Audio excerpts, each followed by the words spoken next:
టీశాట్ ప్రేక్షక మహాశీలందరికీ కూడా టీశాట్ తరపున ధన్యవాదాలు. గ్రూప్ 1 ప్రిలిమ్స్ కమ్ మెయిన్స్‌కి సంబంధించినటువంటి డిస్కషన్‌లో భాగంగా డిజాస్టర్ మేనేజ్మెంట్‌లోని మనము విపత్తులలో ఒక ప్రధానమైనటువంటి విపత్తు తుఫాన్లు అనే దాన్ని మనం ఈరోజు చర్చించుకుందాం. సో, విపత్తు నిర్వహణలో తుఫాన్లు అనే అంశం చాలా ప్రధానమైన అంశము. ఇది మనకి జియోగ్రఫీ పాయింట్ ఆఫ్ వ్యూలో కూడా మనం దీన్ని అభ్యసించవలసిన అవసరం ఉంటుంది.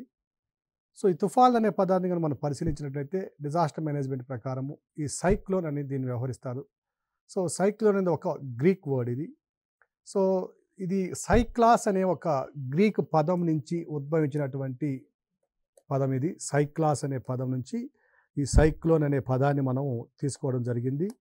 ఈ సైక్లాస్ అనే పదం నుంచి ఉద్భవించినటువంటి ఈ సైక్లోన్ యొక్క అర్థాన్ని కనుక మనం పరిశీలించినట్లయితే ఇది ఒక రౌండెడ్ స్నేక్ అని అర్థం. అంటే చుట్టుకుని ఉన్నటువంటి పాము అని అర్థంతో వస్తుంది. ఈ చుట్టుకుని ఉన్న పామును అర్థంతో రావడం గల ఒక సందర్భాన్ని కనుక మనం పరిశీలించినట్లయితే సైక్లోన్ అనేది ఒక అల్పపీడన కేంద్రం ఇది.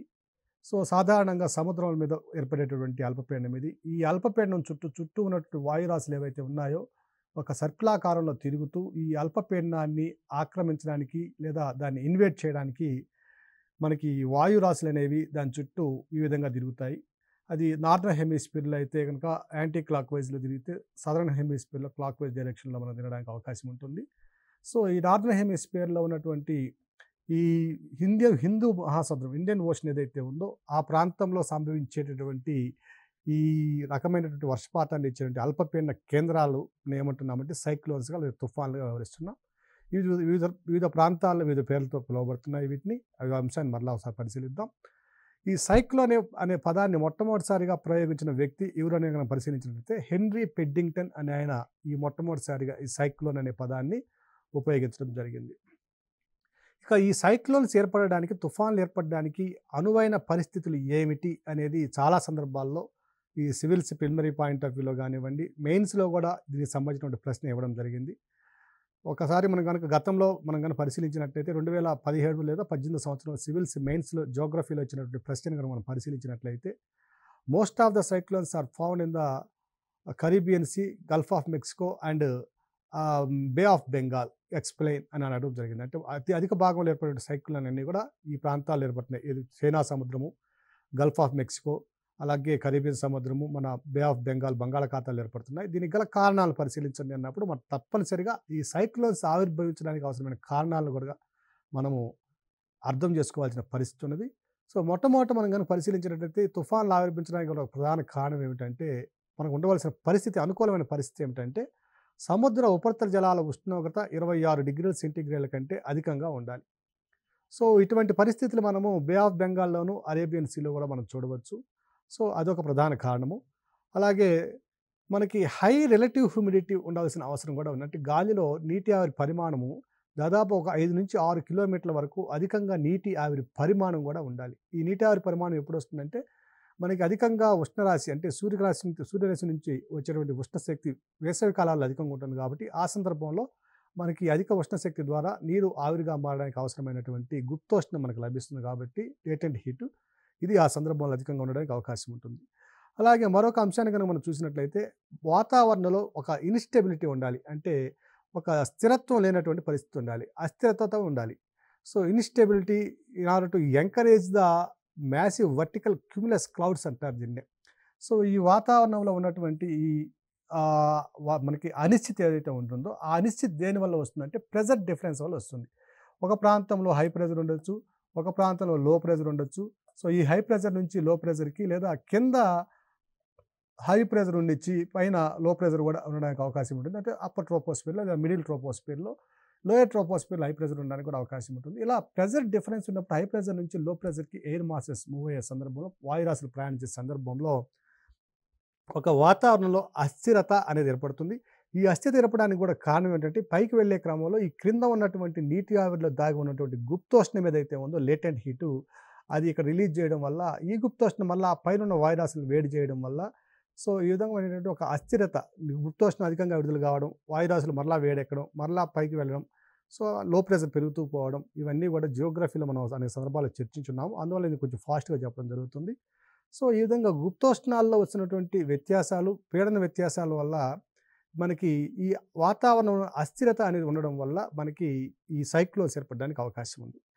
అలాగే మనకి ట్రోపికల్ సైక్లోన్స్‌ని గనుక మనం పరిశీలించినట్లయితే అంటే ఆయన రేఖా ప్రాంతాలకు సంబంధించిన తుఫాన్లు గనుక మనం పరిశీలించినట్లయితే ఇవి భూమధ్య రేఖకి ఒక 5 డిగ్రీల నార్త్ నుంచి 5 డిగ్రీల సౌత్ వరకు ఎటువంటి పరిస్థితుల్లోనూ తుఫాన్లు ఏర్పడవు.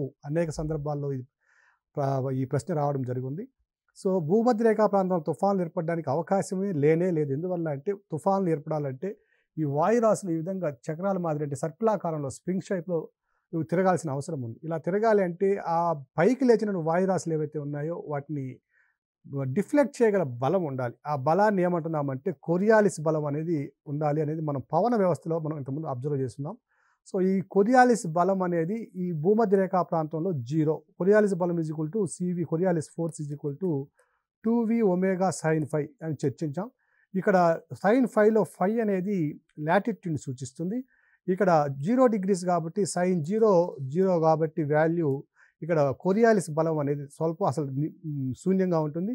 క్రమంగా పైకి వెళ్ళే కొద్ది లాటిట్యూడ్ పెరిగే కొద్ది సైన్ వాల్యూ కూడా పెరుగుతుంది కాబట్టి ఈ కొరియాలిస్ బలము ఒక 4-5 డిగ్రీల వరకు చాలా నామమాత్రంగా ఉంటుంది, అల్పంగా ఉంటుంది. కాబట్టి ఈ పైకి వెళ్ళే కొద్ది ఈ ప్రాంతం నుంచి మాత్రమే కొరియాలిస్ బలం ఉండడం వల్ల మనకి వాయురాశుల్ని రొటేట్ చేయగల, డిఫ్లెక్ట్ చేయగలిగినటువంటి బలం మనకు లభిస్తుంది కాబట్టి భూమధ్య రేఖా ప్రాంతాల్లో ఇవి ఏర్పడవు.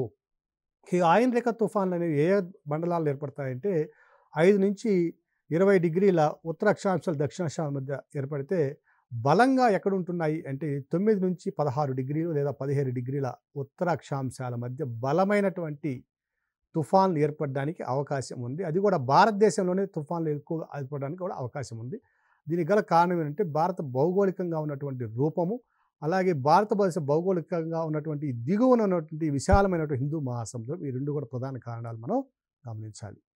వీటితో పాటుగా మనకి లో వర్టికల్ విండ్ షియర్ ఉండాలి. అంటే కింద ఉన్నటువంటి వాయురాశులు పైకి వెళ్ళడానికి అవసరమైనటువంటి ఆ భ్రమణ శక్తి కూడా మనకి ఎక్కువగా ఉండాలి. అలాగే సైక్లోన్‌కి వర్టోసిటీ అని ఉండాలి. అంటే రొటేషన్ ఆఫ్ ఎయిర్ కూడా ఉండాలి. వాయురాశులు కూడా పరిభ్రమిస్తున్నటువంటి వాయురాశులు ఉండాలి. సో, ఈ పరిభ్రమిస్తున్న వాయురాశులు కూడా మనకి కొరియాలిస్ బలం వల్ల వచ్చేటువంటి వాయురాశులు ఇవి. సో, ఈ కొరియాలిస్ బలము, వాతావరణంలో నీటి ఆవిరి పరిమాణము, అలాగే సముద్ర ఉపరితలాల జలాల ఉష్ణోగ్రత మనకి 26 డిగ్రీల సెంటీగ్రేడ్ కంటే ఎక్కువగా ఉండడము, గాలిలో నీటి ఆవిరి పరిమాణం అధికంగా అంటే ఒక దాదాపు 5 నుంచి 6 కిలోమీటర్ల ఎత్తు వరకు కూడా మనకి నీటి ఆవిరి పరిమాణం చాలా బలంగా ఉండాలి. అలాగే దిగువన లో ప్రెజరు, పైన హై ప్రెజరు ఈ విధంగా మారుతూ ఉండాలి. సో, ఈ విధంగా ప్రెజర్ డిఫరెన్సెస్ ఉండాలి. అలాగే మనకి ఈ వర్టికల్‌గా ఉన్నటువంటి ఎయిర్ మాసెస్ ఎప్పుడూ కూడా మూవ్ అవుతూనే ఉండాలి. అంటే మనకి సంవహన ప్రవాహాల ద్వారా వెళ్ళే పవనాలు ఎప్పుడూ కూడా నెమ్మదిగా కాకుండా చాలా కొంచెం ఒక మోస్తరు స్పీడ్‌తో పైకి వెళ్తూ ఉండాలి. ఇవన్నీ కూడా సైక్లోన్స్ ఏర్పడడానికి ఉన్నటువంటి ప్రధానమైనటువంటి అవకాశాలు. ఈ పరిస్థితుల్లో మాత్రమే సైక్లోన్స్ ఏర్పడడానికి అవకాశం ఉంది. ఈ సైక్లోన్స్‌ని కనుక మనం పరిశీలించినట్లయితే వీటిని రకరకాల పేర్లతో పిలవడం జరుగుతుంది. వీటిని పసిఫిక్ మహాసముద్రంలో కనుక ఉన్నట్లయితే అంటే నార్త్ వెస్ట్ పసిఫిక్ అంటే వాయువ్య పసిఫిక్ మహాసముద్ర ప్రాంతంలో కనుక పరిశీలించినట్లయితే వీటిని టైఫూన్స్ అంటాం. అట్లాగే ఉత్తర అట్లాంటిక్ మహాసముద్రము, అలాగే ఈశాన్య పసిఫిక్ మహాసముద్రము, ఈ 2 ప్రాంతాల్లో కనుక పరిశీలించినట్లయితే వీటిని హరికేన్స్ అని పిలవడం జరుగుతుంది. వీటి తరువాత మనకి ఇండియన్ ఓషన్ హిందూ మహాసముద్రంలో కానీ, అలాగే నైరుతి పసిఫిక్ మహాసముద్రంలో కానీ వీటిని ఇక్కడ సైక్లోన్స్ అని వ్యవహరిస్తాం. అలాగే ఇక సౌత్ అమెరికాలో వీటిని టోర్నడోస్ అని, అంటే దక్షిణ అమెరికాలో టోర్నడోస్ అని వ్యవహరిస్తాం. అలాగే ఆస్ట్రేలియాలో వీటిని విల్లీస్ అని వ్యవహరిస్తాం. సో, ఇవన్నీ కూడా సైక్లోన్స్ ఉన్నటువంటి వివిధ పేర్లు. ఇక భారతదేశంలో మనకనగా విపత్తు నిర్వహణ సంబంధించిన అంశాలుగా మనం పరిశీలించినట్లయితే తుఫాన్లు ఎక్కువగా సంభవించే నెలలు మాత్రము 2 సందర్భాల్లో మనం గమనించవచ్చు ఇక్కడ. ఒకటి మంచి వేసవి కాలంలో ఏప్రిల్, మే నెలల్లో అధికంగా తుఫాన్లు ఏర్పడడానికి అవకాశం ఉంది. అలాగే అక్టోబరు, నవంబర్ నెలల్లో కూడా తుఫాన్లు ఏర్పడడానికి అవకాశం ఉంది. ఇక భారత భౌగోళికంగా మనం చూసినట్లయితే ఈ ప్రాంతంలో పశ్చిమ ప్రాంతంలో మాత్రము కేవలం ఏప్రిల్, మే అలాగే జూన్ ప్రాంతం వరకు కూడా ఇక్కడ తుఫాన్లు ఏర్పడడానికి అవకాశం ఉంది. జూలైలో ఏర్పడినటువంటి సంఘటనలు కూడా మనం గమనించవచ్చు. కానీ తూర్పు భారతదేశంలో ఏప్రిల్, మే అలా నెలలతో పాటుగా అక్టోబరు, నవంబర్ నెలల్లో కూడా ఇక్కడ ఏర్పడతాయి. అంటే 2 సందర్భాల్లో ఇక్కడ తుఫాన్లు ఏర్పడడానికి అవకాశం ఉంది. దీనికి గల ప్రధాన కారణం ఏమిటంటే ఇటు వెళ్ళేటువంటి నైరుతి ఋతుపవనాలు ఈ పశ్చిమ తీరాన్ని, తూర్పు తీరాన్ని రెండింటిని తాగుతున్నాయి కాబట్టి, ఈ ఋతుపవనాలు వచ్చే పవన రాశులు ఏవైతే ఉన్నాయో, వాయు రాశులు ఏవైతే ఉన్నాయో, అవి కూడా తుఫాన్లు ఏర్పడడానికి ఒక రకంగా కారణమైతే, ఈ తిరిగి వచ్చేటువంటి దశలో అంటే రిట్రీటింగ్ మాన్సూన్ ఏదైతే ఉన్నదండి, అది తిరోగమన ఋతుపవనాలు ఏవైతే ఉన్నాయో, అవి కేవలం తూర్పు తీరం మీద మాత్రమే ప్రయాణిస్తుండడం వల్ల, ఈ అక్టోబర్, నవంబర్ నెలల్లో ఈ ప్రాంతంలో తుఫాన్లు ఏర్పడడానికి అవకాశం ఉంటుంది. ఈ అక్టోబర్, నవంబర్ నెలలు ఏర్పడిన తుఫాన్ల వల్ల అత్యధికంగా నష్టపోయే రాష్ట్రాలను మనం పరిశీలించినట్లయితే ఆంధ్రప్రదేశ్, తమిళనాడు రాష్ట్రాలు దీని ద్వారా అధికంగా వర్షపాతాన్ని పొందుతున్నాయి. అలాగే అత్యధికంగా నష్టం కూడా వీటికే సంభవిస్తుంది. ఇక మరొక అంశాన్ని కనుక మనం పరిశీలించినట్లయితే, భారతదేశంలో ఉన్నటువంటి అన్ని రాష్ట్రాల కేంద్రపాలిత ప్రాంతాల్లో దాదాపు 84 జిల్లాలు ఈ తుఫాన్ల బారిన పడుతూ ప్రతి సంవత్సరం కూడా వాటికి తుఫాన్ల ద్వారా సంబంధించిన నష్టం అధికంగా ఉండడానికి అవకాశం ఉన్నట్లుగా మనకి గణాంకాలు చెప్తున్నాయి. మొత్తం మీద చూసినట్లయితే కేంద్రపాలిత ప్రాంతాలు, రాష్ట్రాలు కింద చూసినట్లయితే 13 రాష్ట్రాల్లో ఈ తుఫాన్లు ఏర్పడడానికి అవకాశం అధికంగా ఉంది. ఇంతకుముందే మనం గమనించాం, తూర్పు తీరంలో తుఫాన్లు ఏర్పడేటటువంటి పరిస్థితులు అధికంగా ఉండడానికి గల కారణం ఏమిటంటే, మనకి ఈశాన్య ఋతుపవనాల యొక్క ప్రభావం కేవలం తూర్పు తీరం మీద మాత్రమే ఉండడం వల్ల, తూర్పు తీరంలో అంటే బే ఆఫ్ బెంగాల్ ప్రాంతంలో మనకి అధికంగా ఈ తుఫాన్లు ఏర్పడడానికి అవకాశం ఉంది. అలాగే సంవత్సరానికి మనకు సగటున కనుక చూసినట్లయితే, భారతదేశంలో సగటున సంవత్సరానికి ఒక 5 నుంచి 6 తుఫాన్లు ఏర్పడడానికి అవకాశంగా ఉంది. ఇది మొత్తం మీద ప్రపంచంలో ఏర్పడే తుఫాన్లు కనుక పరిశీలించినట్లయితే వాటిలో ఇది 10% మనం గమనించవచ్చు. అంటే భారతదేశం భౌగోళిక వైశాల్యం కేవలం 2.4% కలిగి ఉన్నప్పటికీ, తుఫాన్ల విషయంలోకి వచ్చేసరికి మనము ప్రపంచవ్యాప్తంగా సంభవించే తుఫాన్ల 10% తుఫాన్లను మనం ఎదుర్కోవడం గమనిస్తున్నాం. ఇక భారతదేశంలో ఏర్పడే తుఫాన్లు చాలా తీవ్రమైన తుఫాన్లు, అందులోనూ ప్రత్యేకంగా ఈ తూర్పు తీరంలో ఏర్పడే తుఫాన్లు చాలా బలమైనటువంటి, తీవ్రమైనటువంటి, అధిక నష్టాన్ని కలిగించేటువంటి తుఫాన్లుగా ఉండడం మనం గమనించవచ్చు. ఉదాహరణకి మనకి సూపర్ సైక్లోన్ చూసినట్లయితే 1999 అక్టోబర్ 29 సంబంధించిన ఒరిస్సాలో సంబంధించిన సూపర్ సైక్లోన్ కనుక మనం పరిశీలించినట్లయితే, దాదాపుగా పవన వేగం వచ్చే 215 కిలోమీటర్ల పర్ అవర్, 221 కిలోమీటర్స్ కంటే ఎక్కువ కనుక ఉన్నట్లయితే దాన్ని 240 కిలోమీటర్ల పర్ అవర్ కూడా వెళ్ళింది ఇది. సో 221 కిలోమీటర్స్ కంటే ఎక్కువ ఉంటే దాన్ని మనం సూపర్ సైక్లోన్ నిర్వహిస్తాం. దీని విధంగా చూసినట్లయితే తూర్పు తీరంలో సంభవించే తుఫాన్లు అధికంగా నష్టాన్ని కలుగజేస్తున్నాయి. దీనికి గల కారణం ఏమిటి అంటే, తూర్పు తీరంలోగానే కాకుండా పశ్చిమ తీరంలో హిందూ మహాసముద్రం మొత్తం మీద కనుక మనం పరిశీలించినట్లయితే, ఈ ఖండ భాగం నుంచి సముద్ర భాగానికి వెళ్ళేటప్పుడు దీన్ని ఖండ తీరపు అంచు అంటున్నాం, దీన్ని ఖండ తీరపు వాలు అంటాం, దెన్ కాంటినెంటల్ స్లోప్ అంటాం, ఇది కాంటినెంటల్ షెల్ఫ్.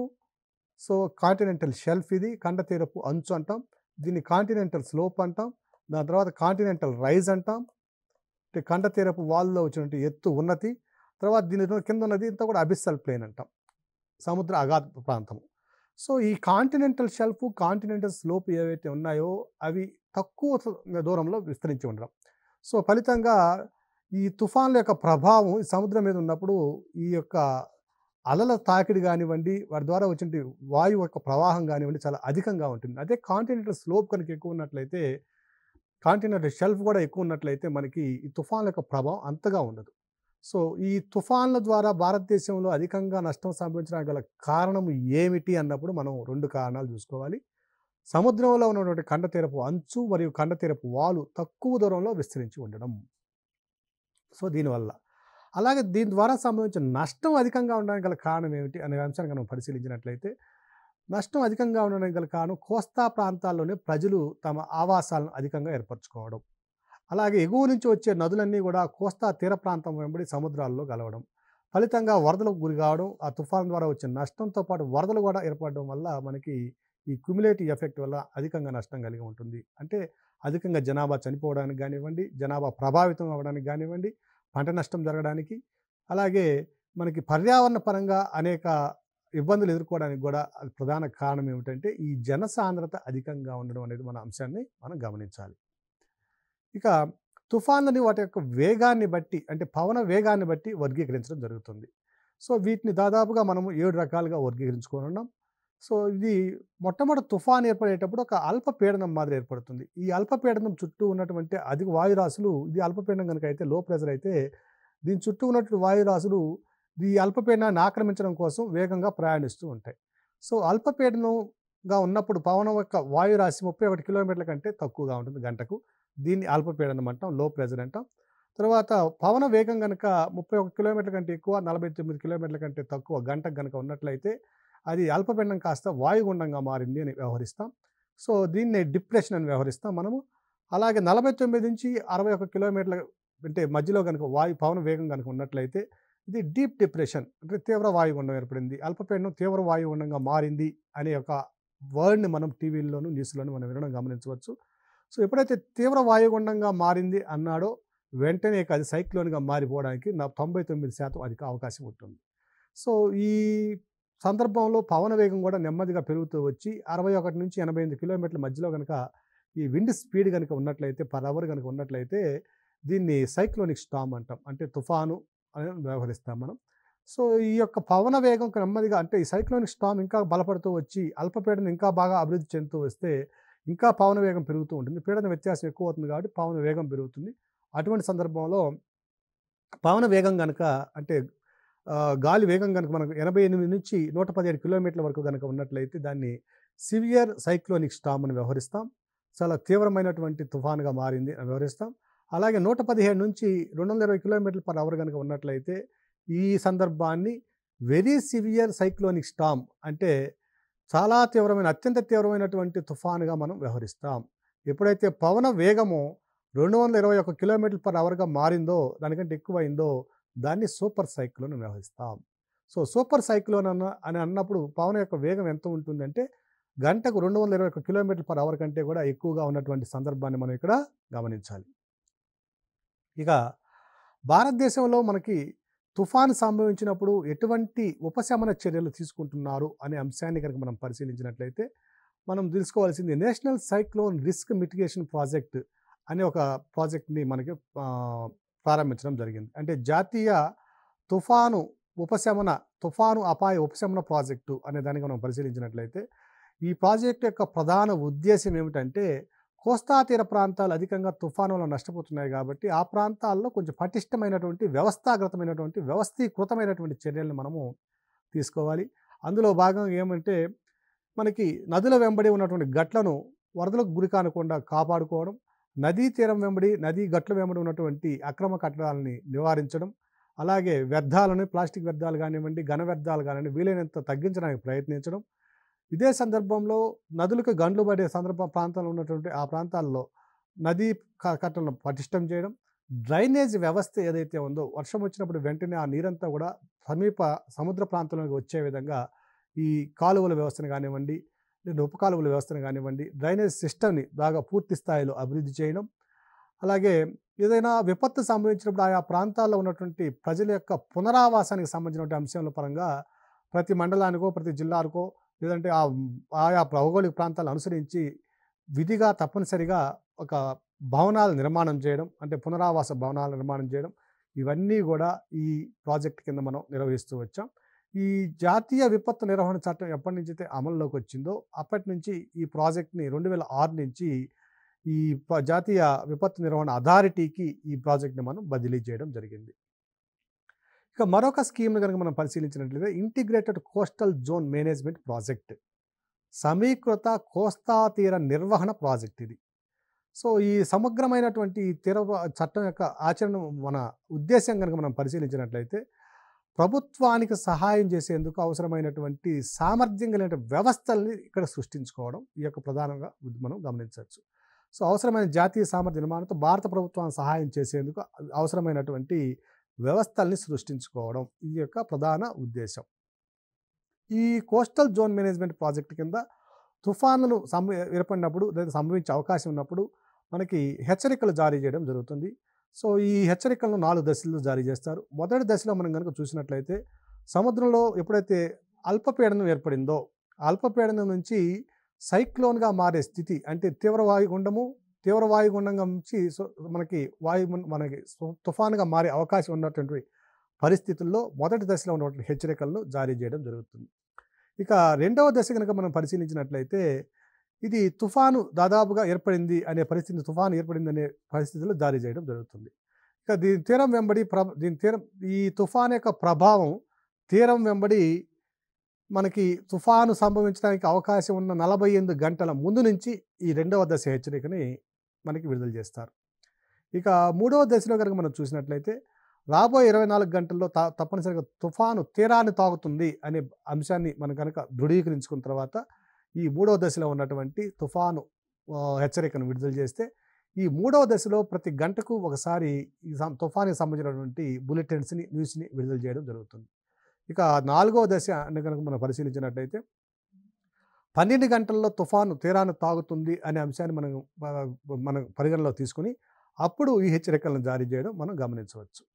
అలాగే భారతదేశంలోనూ ప్రపంచవ్యాప్తంగాను తుఫాన్లకు పేర్లు పెట్టే విధానాన్ని కూడా మనం పరిశీలించినట్లయితే సాధారణంగా తుఫాన్లు పేర్లు పెట్టే విధానాన్ని అమెరికాలో రెండవ ప్రపంచ యుద్ధం సమయంలో దీన్ని ప్రారంభించారని చెప్పుకోవచ్చు.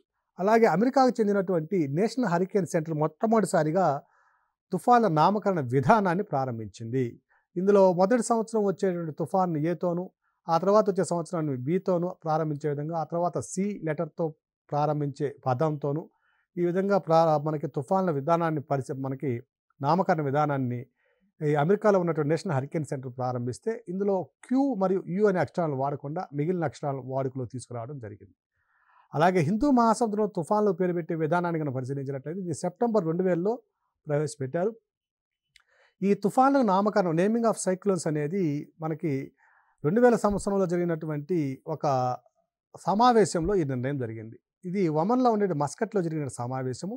ఇందులో economic and social commission for Asia and Pacific అనే ఒక organisation, economic and social commission for Asia and Pacific అనే ఒక ఆర్గనైజేషను, అలాగే వరల్డ్ మెటీరాలజికల్ ఆర్గనైజేషన్ ప్రపంచ వాతావరణ సంస్థ, ఈ రెండు సంస్థలు సంయుక్తంగా నిర్వహించినటువంటి ఈ ఒమన్లో జరిగిన మస్కట్లో జరిగిన సమావేశంలో ఈ నిర్ణయం తీసుకోవడం జరిగింది.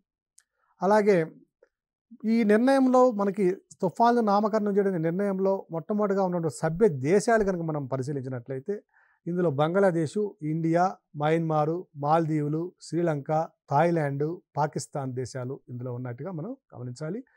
సో ఈ సదస్సులో ఈ దేశాలన్నీ కలిసి కూడా ఈ ఒప్పందాన్ని తీసుకున్నాయి. అలాగే 2018లో మరొక 5 దేశాలకు కూడా ఈ ఒప్పందంలో చోటు కల్పించడం జరిగింది. అవి United Arab Emirates, ఖతారు, Iran, Saudi Arabia మరియు యెమెన్. సో ఈ 5 దేశాలకు కూడా ఇందులో స్థానం కల్పించడం జరిగింది. ఈ తుఫాన్లు కనుక కొన్ని ఉదాహరణలు కనుక మనం పరిశీలించినట్లయితే మనకి పశ్చిమ బెంగాలు మరియు బంగ్లాదేశ్ ప్రాంతాల్లో సంభవించినటువంటి ఒక తుఫాను కనుక మనం పరిశీలించినట్లయితే ఈ నామకరణానికి సంబంధించిన అంశాన్ని కనుక పరిశీలించినట్లయితే 2017 సంవత్సరంలో ఈ పశ్చిమ బెంగాలు ప్రాంతము మరియు బంగ్లాదేశ్ ప్రాంతాల్లో సంభవించిన తుఫాను ఓఖీ అనే తుఫాను. సో ఈ ఓఖీ తుఫాన్ అనేది దీనికి ఒక పేరు పెట్టడానికి ఉదాహరణగా మనం చెప్పుకుంటున్నాం. దీనికి బెంగాలీ భాషలో ఓఖీ అనే అర్థాన్ని కనుక పరిశీలించితే కన్ను అని అర్థం. అలాగే 2019 జూన్ 13న మనకి గుజరాత్ తీరంలో సంభవించిన తుఫాన్ని కనుక మనం పరిశీలించినట్లయితే దీనికి వాయు అనే నామకరణం సూచించడం జరిగింది. భారతదేశానికి కూడా కొన్ని పేర్లను ఇవ్వడం జరిగింది. ఈ ఏ తుఫాన్లకి అంటే ఏ పేర్లను మనం సూచించవచ్చు అనే విధానాన్ని మస్కట్లో జరిగిన ఒప్పందంలో కూడా మనం తీసుకోవడం జరిగింది. సో దీనిలో మనకు చూసినట్లయితే వాయు అనే పేరును మనం 2019 జూన్ 13న జరిగినటువంటి సంభవించిన తుఫానికి మనకు వాయు అని పేరు పెట్టుకుని చూసాం. అలాగే ప్రపంచవ్యాప్తంగాను మన భారతదేశంలో సంబంధించిన కొన్ని తుఫాన్లు కనుక మనం పరిశీలించినట్లయితే ఉదాహరణ హుద్హుద్ తుఫాను. సో ఇది అక్టోబర్ 12, 2014లో జరిగినటువంటి సంఘటన. అక్టోబర్ 12, 2014లో జరిగిన సంఘటన ఇది. ఈ సంఘటనకు సంబంధించినటువంటి అంశాన్ని మనం పరిశీలిస్తే గంటకు గరిష్టంగా 210 నుంచి 215 కిలోమీటర్ల వేగంతో వీచినటువంటి తుఫాను. ఇది ఏమాత్రం ఒక 10 కిలోమీటర్లు 5-6 కిలోమీటర్ల వాయువేగం కనుక ఎక్కువ ఉన్నా కూడా ఇది సూపర్ సైక్లోన్గా మిగిలిపోయి ఉండేది చరిత్రలో. కానీ ఆ విధంగా జరగలేదు. సో ఈ హుద్హుద్ తుఫాన్ను మొట్టమొదట అసలు గమనించిన వాళ్ళు ఎవరంటే నాసాకు చెందినటువంటి ఆక్వా అనే ఒక ఉపగ్రహం మనం గమనించింది. ఈ విషయంలో భారతదేశ ఉపగ్రహాలు కూడా పూర్తి స్థాయిలో పని చేయలేదని చెప్పుకోవాలి మనం. సో ఈ తీవ్రతను ఖచ్చితంగా అంచనా వేయగలిగిన ఉపగ్రహం మనం పరిశీలించినట్లయితే నాసాకు చెందినటువంటి ఆక్వా అనే ఉపగ్రహం పంపించినటువంటి సమాచారం ప్రకారంగా ఈ తుఫాన్ తీవ్రతను అంచనా వేశారు. ఈ తుఫానుకు పేరు నామకరణం చేసిన వారు చూసినట్లయితే ఇజ్రాయెల్లో ఉన్నటువంటి హుద్హుద్ అనే పేరు కనుక అర్థం కనుక మనం పరిశీలించినట్లయితే ఇది ఒక పక్షికి చెందినటువంటి చాలా స్పీడ్గా వెళ్ళేటువంటి పక్షికి సంబంధించినటువంటి ఒక చిన్న పక్షికి సంబంధించినటువంటి పేరు ఇది. సో ఈ హుద్హుద్ తుఫాను వల్ల మనకి ఆంధ్రప్రదేశ్లోనే 40 మంది వరకు మరణించడం జరిగింది. అలాగే సమీప తీర ప్రాంతాల్లో ఉన్నటువంటి ఒరిస్సాలో కూడా మరణాలు సంభవించాయి. అలాగే మరొక తీవ్రమైన తుఫాను గనుక మనం పరిశీలించినట్లయితే ఇది దేశ చరిత్రలోనే ఒక ప్రముఖమైనటువంటి విషాద సంఘటన మిగిల్చినటువంటి తుఫాన్ ఇది. ఇది 1999 సంవత్సరం అక్టోబర్ 29న మనకి తూర్పు తీరంలో ఉన్నటువంటి ఒడిస్సా ప్రాంతంలో సంబంధించినటువంటి తుఫాన్ ఇది. సో, దీనివల్ల మనం ఆ రోజున మనం పరిశీలించినట్లయితే కేవలం 29, 30 ఈ ఒక్క రోజులోనే అంటే 24-25 గంటల మధ్య కాలంలోనే దాదాపు 10,000 మందికి పైగా మరణాలు సంభవించడం జరిగింది. ఈ జాతీయ విపత్తుగా దీన్ని పరిగణించి, ఇది విపత్తును దృష్టిలో ఉంచుకొని ప్రతి సంవత్సరము ఆ విపత్తును గుర్తు తెచ్చుకొని మనం తీసుకోవాల్సిన జాగ్రత్తలని మరొకసారి మనం బాధ్యతల్ని గుర్తు చేసుకునే విధంగా ఈ అక్టోబర్ 29ని ఏం చేశారంటే నేషనల్ డిజాస్టర్ డేగా ప్రకటించారు. భారతదేశపు జాతీయ విపత్తు దినంగా దీన్ని ప్రకటించడం జరిగింది. అలాగే 2005 సంవత్సరంలో అమెరికాలో సంబంధించిన కత్రినా సైక్లోన్ కనుక చూసినట్లయితే ఇది అమెరికా చరిత్రలోనే అత్యంత తీవ్రమైన నష్టం కలిగించినటువంటి తుఫానుగా, హరికేన్గా మనం దీన్ని గమనించవచ్చు. ఇది అమెరికాలో ఉండేటువంటి మిస్సోరీ మరియు లూజియానా రాష్ట్రాల్లో అతి తీవ్రమైనటువంటి నష్టాన్ని కలిగించినటువంటి తుఫాను. అలాగే 1970లో మనకి భారతదేశంలో కనుక చూసినట్లయితే బోలే తుఫాను, ఇది కూడా చాలా తీవ్రమైన భయంకరమైన తుఫాను. ఇది ఈ 1970లో సంబంధించిన ఈ తుఫాను వల్ల మన పశ్చిమ బెంగాలు, బీహారు, అలాగే దాని చుట్టూ ఉన్న పరిసర ప్రాంతాల్లోనూ, అలాగే కొంత అస్సాం ప్రాంతము, అలాగే బంగ్లాదేశ్ ప్రాంతాలు అన్నిటిలో కలిపి దాదాపు మనకి 5 లక్షల పైగా ఈ తుఫాను వల్ల మరణాలు సంభవించాయి. చాలా తీవ్రమైనటువంటి తుఫాను. తుఫాన్లు కనుక మనం మొట్టమొదటిసారిగా మనం పరిశీలించినట్లయితే ఇవి చాలా నెమ్మదిగా ప్రారంభమయ్యి త్వరితగత నష్టాన్ని కలిగించేటి విపత్తుగా మనం దీన్ని పరిగణించవచ్చు. సో, అభ్యర్థులందరూ కూడా ఈ అంశాలన్నీ కూడా అంటే తుఫాన్లకు సంబంధించిన అంశాలు మనం ఏవైతే చర్చించుకున్నామో ఈ ప్రాథమికమైన భావనలు ఏమున్నాయి, వాటితో పాటుగా తుఫాన్లు ఏర్పడడానికి గల కారణాలు ఏమిటి, వీటితో పాటుగా భారత ప్రభుత్వం తీసుకున్న చర్యలు ఏమిటి, వీటన్నిటికీ తోడుగా మనం ఏదో కొన్ని సంఘటనలు మాత్రమే ఇక్కడ చర్చించడం జరిగింది. అభ్యర్థులందరూ కూడా వీటితో పాటుగా మనకి కరెంట్ అఫైర్స్తో వచ్చినటువంటి అంశాలన్నీ కూడా మీరు పరిగణలో తీసుకొని వాటితో పాటు ఈ అంశాలను కూడా మీరు సమగ్రంగా చదివి మీరు ఎగ్జామ్స్ ప్రిపేర్ కావాల్సిందిగా టీసీఆర్ తరపు నుంచి అభ్యర్థిస్తున్నాం. మీకు అందరికి కూడా ధన్యవాదాలు.